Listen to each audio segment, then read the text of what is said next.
کسی کے گھر میں اگر کسی پیرنٹ کی یا اولاد کی یا بہن کی یا بھائی کی ڈیتھ ہو جاتی ہے تو ایک چھوٹا واقعہ نہیں ہوتا ہماری زندگی میں. اٹس ویری ٹرامیٹک اور اس سے کوپ کرنا بہت مشکل ہوتا ہے.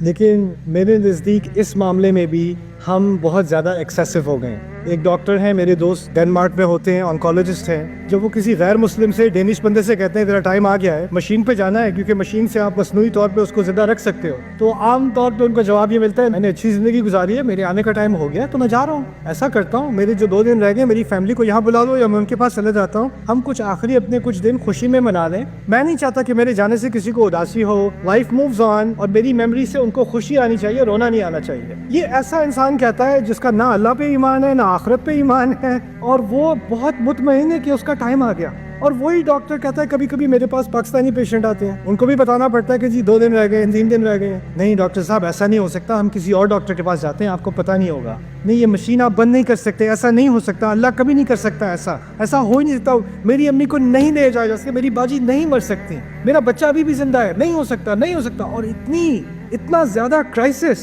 ایک حد تک یہ فیلنگ آنا وہ تو انسان کی طبیعت کا حصہ ہے. لیکن جس حد تک ہم اس کو لے کے گئے ہیں نا, تو مجھے اس بات کا احساس ہوا کہ کچھ بنیادی تعلیمات ہمارے دین کی ہیں جو اب دل سے بہت دور چلی جا چکی ہیں اور ان کو واپس لانے کی ضرورت ہے. میں اپنی ماں سے, اپنے باپ سے, اپنی باجی سے, جو میری باجی کو میں نے خود دفنایا تھا, she was my best friend, ان کو زمین میں میں نے خود ڈالا تھا. مجھے ایک بات کا پورا یقین ہونا چاہیے, میں اپنی باجی سے جتنی بھی محبت کر لوں, جتنا بھی پیار کر لوں ان سے, میرے رب کو جو اس سے محبت ہے نا, اس کا میں کبھی بھی مقابلہ نہیں کر سکتا, کبھی نہیں ہو سکتا. جب وہ میری کیئر میں تھیں تو میری انسانی صلاحیت محدود ہے ان کا خیال کرنے کی. اب وہ میرے رب کی کیئر میں, تو وہ میری کیئر سے کہیں زیادہ بہتر کیئر میں. یہ جو ہوتا ہے نا کہ وہ کیوں چلی گئی, آپ کو کیوں اتنا اطمینان ہے کہ آپ نہیں جا رہے.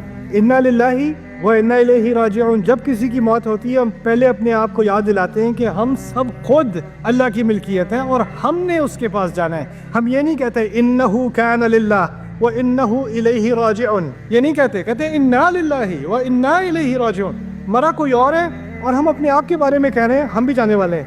اگر اس بات کا اطمینان ہو کہ ہم واقعی جانے والے ہیں تو پھر میرا ذہن 2 چیزوں کی طرف لگ جائے گا. 2 امکانات ہیں, جانا تو ہے, واپس رب کے پاس جانا تو ہے, میں کچھ بھی کر دوں, میں اس کے بارے میں سوچوں یا نہ سوچوں, إِنَّكَ كَادِحٌ إِلَىٰ رَبِّكَ كَدْحًا فَمُلَاقِيهِ. لیکن وہاں جا کر 2 ہی امکانات ہیں. ایک امکان یہ ہے کہ میری ان سے ملاقات ہو سکے گی, یا ہم 2 مختلف جگہوں پر ہوں گے. 2 امکان رہ گئے ہیں. مجھے اب پوری کوشش یہ کرنی ہے کہ میرے اعمال جو ان کے اعمال میں بھی اضافہ کر رہے ہیں, کیونکہ میں ان کی لیگیسی ہوں, میں ان اعمال کو کنٹینیو کروں تاکہ میں بھی اچھی جگہ پہنچوں اور وہ بھی اسی جگہ پہنچیں اور ہماری فیملی ریونین ہو, اور وہ ایسی ریونین ہو جو یہاں کے گھر سے, یہاں کی دعوت سے, یہاں کی عید سے کہیں بہتر ہو. الحقنا بہم ذریتہم وما التناہم من عملہم من شیء.